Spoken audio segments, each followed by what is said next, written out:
Hey guys, Leah Michelle Resistance Chicks. It is February 22nd, 2017. This is our fourth and final segment of our Milo Marathon. If you haven't watched segments 1, 2, and 3, please go back and watch them first so you can understand just where we're coming from and why we're bringing this to you, because otherwise it might not make any sense. Just as I'll give an aside, Sure. Milo, he's resigned from Breitbart. There's been some videos that came out that were wrongly edited, and he's apologized for making statements that straight people wouldn't quite understand. He talked about boys with older men, and he wishes he hadn't said them, and he does not advocate for pedophilia at all. 100%. He has outed pedophiles. He was molested as a child, as a young man, so he knows, by a priest. Right. So these are his views on abortion, and I was just floored, and I think he held his ground, and I'm really proud of him. Abortion advocates on campus anywhere in America. I heard, and I don't know if this is true, enthusiastic abortion. No, they do. It's one of the most left-wing places in the world. That's a funny expression. Enthusiastic abortion Oh, they advocates. love abortions. Are you kidding me? No, I'm not joking. This isn't just me. They go like, is it Lindy West, the Guardian? She's like, shout your abortion. It was a feminist hashtag. It trended. They're proud of it. They're proud of murdering babies. They are perfectly happy to talk about it. They think it's a mark of pride. Like, I don't make this stuff up. I just laugh along with everybody else. I didn't invent this. They love abortions. It's like a badge of honor. It's like scout badges. Like, how many have you had, sister? Like, I'm serious. These people are insane. I'm a favor of abortion as long as you can't tell what it looks like.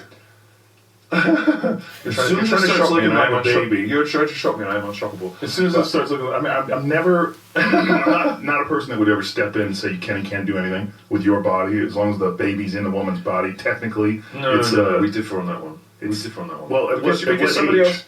Well, do you think there's a difference? I'm hardline on You're this. hardline. Yeah, because So, you're at the moment, saying you can't tell anybody what they can and can't do with their body. Well, it isn't just about the woman's body. Once she becomes pregnant, she's responsible for another body, another soul, another human being. And let's not get into the soul thing, because we had a very unproductive conversation about that last time. But just this is another human being, and that woman has sole custody, if you like, and sole it's a control. cluster of cells. If it's like literally 4 or 5 cells. Just look, as a gay person, I have to be against abortion, because as soon as they start working out what the gay gene, whatever is, it's us that are going to get chopped. Because nobody wants a gay kid if you've got the choice, except from Sally Cohn, the stupidest woman in America. Who's Sally Cohn? Sally Cohn, who is K-O-H-N, is a Jewish lesbian feminist on CNN. She's the stupidest woman in America. She's the one. Yeah, no, she is up against stiff competition. She's the stupidest woman in America. She's the one. I love that part. Orlando. No, I'm serious. She is. She's the one after Orlando who said, "Oh, well, you know what? Actually, conservative Christians, treat us way worse than any of my moderate Muslim friends." And all this.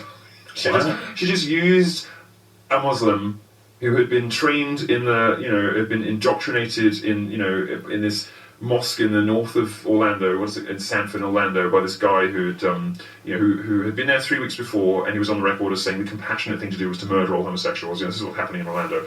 This guy, grown up in that environment, went out, murdered 49 gay people, and maimed another 50, and she's upset about people who won't bake cakes. I mean, she is the stupidest woman in America. Anyway, what were we talking about? I don't remember. No. Culture appropriation. Abortion, yes. The gay gene, Sally Cohn. Yes, there we go.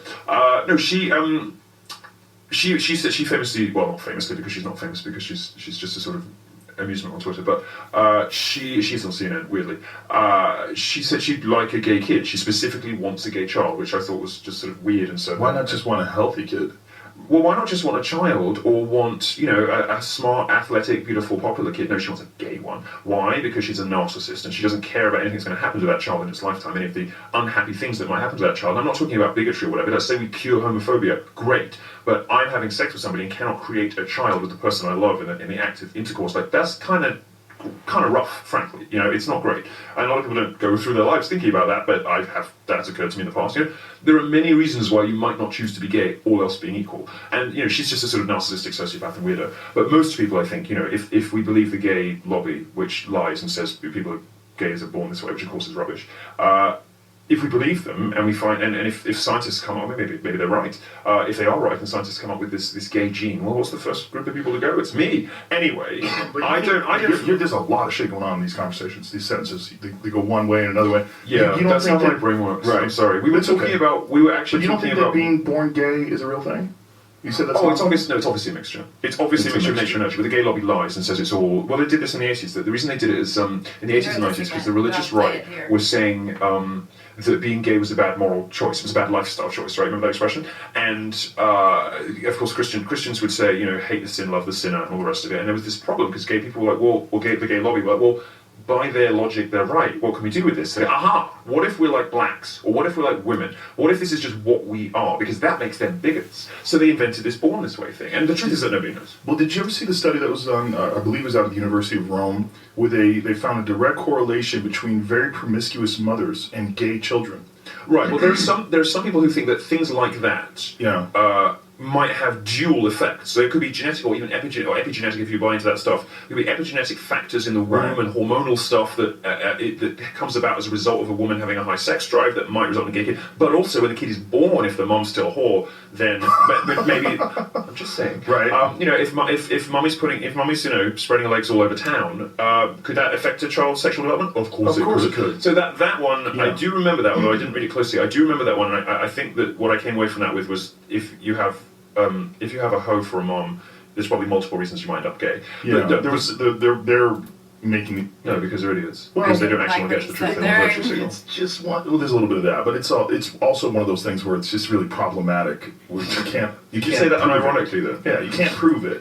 Expecting them to tell the truth about their sex lives is like expecting fat people to tell the truth about their calorific intake. It just doesn't happen. They believe that somehow or like a lot can have towards men, and that like.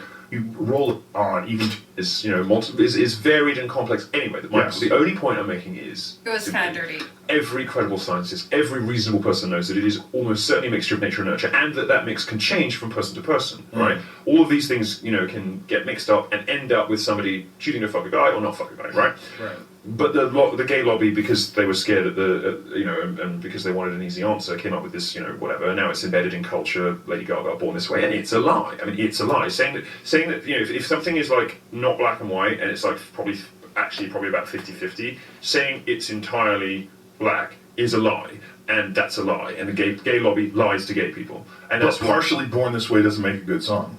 Partially born this way sounds like something you'd see on a Planned Parenthood form. It's like something that David Daleiden has exposed in his undercover videos.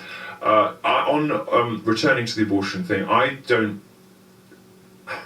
Well, don't you think that it's like many things, like even homosexuality, what we're talking about? There's a lot going on there to discuss, and when you're talking about a very small cluster of cells. For me, it starts at conception, I think. Really? Yeah. From that moment on, you're locked into this 9-month journey with a human inside your body. Yeah. Wow. If you want to murder it, then go ahead and murder it, but be honest about what you're doing, and don't call it women's bodily choices, because that is sociopathy. And if it's 2 cells, it's murder? I think I'm going to have to say yes. Wow, that's a hard line. You're a hard liner, sir. I'm not hard line on very many things, aside from the fact that feminists are ugly and stupid. And in Eastern mysticism, what is it? 48 days where they believe the soul enters the body. That's the formation of the pineal gland, and that's the seat of the soul. Isn't that like 48 days? I don't know about a 48-day cutoff. Eastern mysticism is not an area that I've but it's like a new house with no one in it. Research onto. Well, it's a new house with no one in it, then it's still a house. It's still a house. It's like abortion advocates on camp. If there's still a house, there's no one in it. It's still a house. So, Milo is very pro-life. And to have the life He doesn't even believe in birth control, and that's a hard line that Leah and I take. Right. And so I think that we receive a lot of flack for that. But we are being proven to be right. Yes. Because that's how you're going to repopulate Europe, have the babies, right? Because the Muslims have taken over, and the only way to fight back is through your children. The Viking children, the British children, the French children, the Italian children. You have to have the babies. And don't forget that we're actually, in America, the Muslims that are coming over here are also... in America, y'all gotta have babies too. Yes. The Mexicans are being very But okay, I want to bring it back to Milo so we can round this off, because this is the end of our 4th segment where we cover him, and we want to just give a couple of his views, because what has happened to him, and I just want to say this one more time, by the conservative Christian group in America, by ostracizing him, hurtful and painful, and not taking his apology, right? Because his words were misconstrued. But on top of that, he repented. He said, "I probably don't ever foresee apologizing again." but I'm apologizing here, and if I could take these words back, I would. And the fact that He didn't mean it the way that it came out. up until this point, everybody was fine with him. Right. And then he hit this point, and then we're not fine with him. But then he apologizes for the way he said it. He explains himself, and you they're still still attack him. Right. So that's where Christian principles of forgive and recognize and let go and move on come into play. So if you listen to anybody at The Blaze, if you're listening to anybody at Lifesite News, if you're listening, anybody, Yeah. get behind Milo, support him. One of the things he said was the meanest thing a Christian conservative has ever said. Now there's going to be lots more. Yeah. That's what hit me the hardest, because Yeah. he said the meanest thing anybody ever said. He came off of his tour that said dangerous whatever, and he got out, and some trucker came up and said, I don't agree with everything that you say, or what did he say exactly? I don't agree with your lifestyle. I don't agree with your lifestyle, but I like the things that you say, and I'm going to pray for you.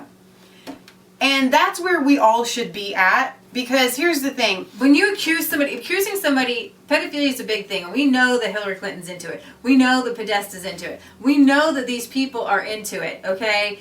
And when somebody comes out so hardline against it, and they're saying, that is not me, and his lectures over and over and over again have really hit against pedophilia. We just saw one on the Christian thing against pedophilia.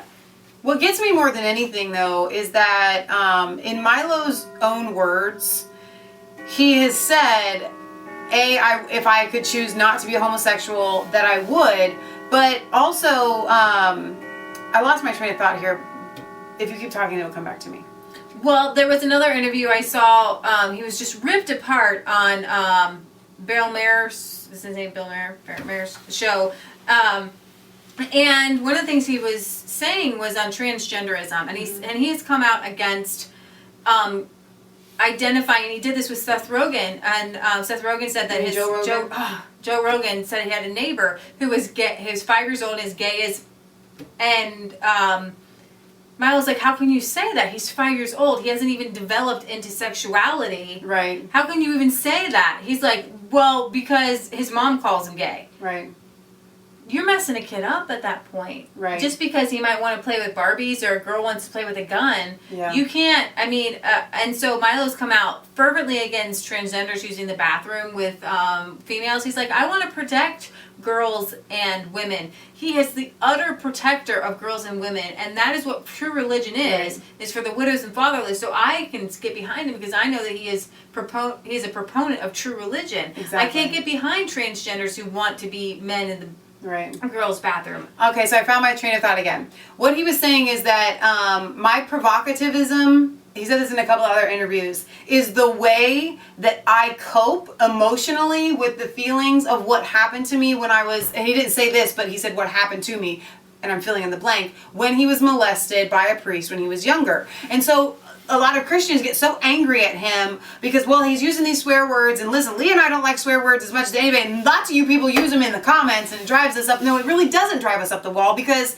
we love you anyway, and we just ignore it, right? Because you're on our team. But I just love how he admitted that. Like, listen, when I go out, I need to heal from what happened to me, okay? And this is how I am expressing it. Right? And just because he hasn't figured out the way to pray the gay away, like he keeps saying that he wants to, because he hasn't figured out that Jesus Christ really can heal him, the real power of Jesus Christ, which unfortunately, I think he might not be ready for it yet, because he even admitted that it would be really bad for his career if he went straight. Right? Because if the power of the Holy Spirit came upon him to set him free from being a homosexual, then he's not going to be able to be provocative anymore. He's not going to be able to curse anymore. He's like, you would be the poster boy for the conservative right. I mean, his whole entire lifestyle would have to change, and then he wouldn't be. And so I don't think he's quite ready to make that, but he wants to. He says he wants to have children. Right? So there's all these things that he's saying, and he's just somebody. He doesn't want to raise kids in a gay household because he doesn't want to influence them in that way. And I just think there's so much that I align with this guy on, and he's just so great. He's this close, and so as Christians, we should not be ostracizing him. We should be embracing him and encouraging him with the truth of the message of the gospel of Jesus Christ is freedom, to be set free from sin. And so we have a lot of homosexuals that watch, I think. And so I want you guys to take this with a grain of salt because you may not understand it. But if Milo is saying he wishes that he wasn't a homosexual, and I'm telling you as a Christian, Jesus Christ is that answer, then you should want that for him. Because there's a quote, and I say this all the time, from this terrible movie called The Women, where I think it's Meg Ryan says, her character says something like, listen, there are things that I want for myself in my life. And I only want people in my life that want those same things for me. And Leah and I operate under that all the time, except for we feel in there are things that God wants for our lives, and we only want people in our lives that want those same things for us. We have liberal friends. Right. We have feminist friends. Right. We have all kinds of friends. But those people want for us in our life the things that we want, and that's what God wants for our lives. Right. And that's why we can come together. So all we're doing is reinforcing what Milo is saying. I want to be able to have kids. I want to have a straight relationship. And we're telling you there is an answer for that. Right? So as Christians, we need to be getting behind him and not pushing him away. Because he's wanting this has been to change. A difficult episode because we've got so many different people watching us right now. And we want to include you all. And I think that we can. Yeah. And I don't think that the left can include them all because you can't They take keep saying that they are, but they try to include everybody, but Christians aren't allowed in. Pro-lifers aren't allowed in. Right. But we're trying to say, listen, you're pro-choice, come on in. You're a homosexual, come on in. You know what I mean? You're a liberal, come on in. We want to be inclusive to everybody. Exactly.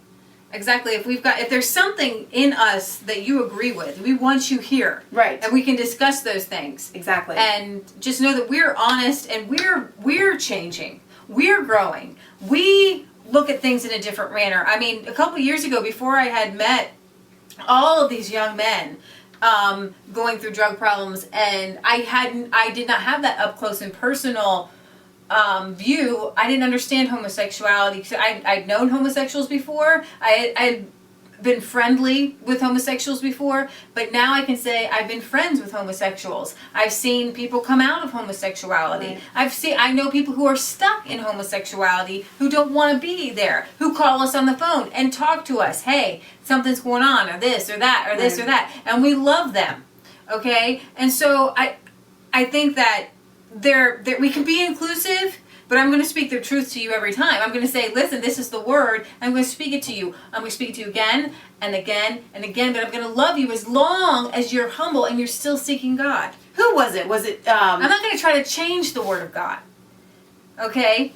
I don't remember who it was, but there was a famous person that came out who was an atheist. And he said that he actually respected Christians that spoke up and preached their Christianity because he said, listen, I don't believe that Jesus is the way to heaven. I don't really even believe that there is a heaven. But if you really believed deep down inside that you had found the way to happiness and joy and freedom in life and a way to eternal, peace and love and joy, and you're not going around preaching it to everybody that you know, then what kind of person are you? You're selfish. You're a selfish person. It's like winning the lottery. You don't share it. So Leah and I, we know that Jesus Christ is the way, the truth, and the life, and it is eternity. And so we have to preach it. We have to set it out there, all right? Because if we're right, praise God, and people are going to heaven. And if we're wrong, who cares? Because then you're just going to go into nothing in an abyss or whatever. We're not wrong, but that's the thing. Yep. The people that are wrong, that aren't preaching, hang on, I'm just not finished.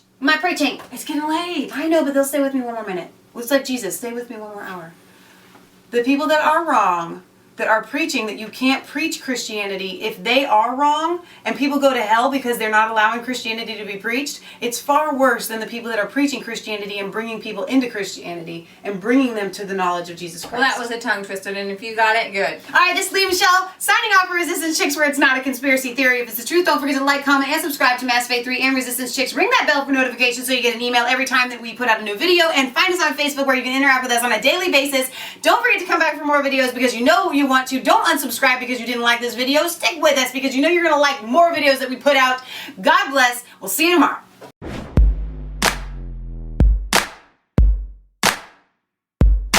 I was called